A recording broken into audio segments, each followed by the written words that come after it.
নমস্কার, lifestyle of রুমায় আপনাদের সবাইকে স্বাগত। আমি যেভাবে মাছের মাথা দিয়ে মুগ ডাল রান্না করি আজকে সেটি আপনাদের সাথে শেয়ার করব। প্রথমে কড়াই বসিয়ে দিলাম, কড়াইতে ডাল দিয়ে ডালটা ভালো করে ভেজে নেব। ভাজা হয়ে গেলে প্রেসার কুকারে ডালটা 2টা সিটি দিয়ে সিদ্ধ করে নেব। সিদ্ধ হয়ে গেলে ডালের ভিতরে গরম জল দেব।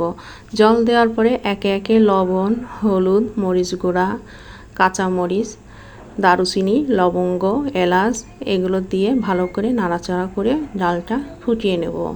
ডালটা ফুটে আসলে ভেজে রাখা মাছের মাথা দিয়ে নাড়াচাড়া করব। ভেজে রাখা মাছের মাথা দেওয়ার পরে ডালটা কিছুক্ষণ ধরে জাল দিতে হবে।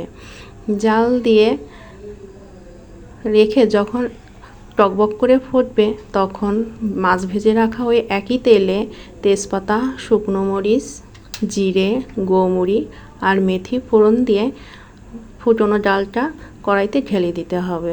ঢেলে দিয়ে কিছুক্ষণ রান্না করে নেওয়ার পরে ডালটা নামানোর আগ দিয়ে একটু চিনি দিতে হবে। চিনি দিলে ডালের স্বাদ বেড়ে যায়।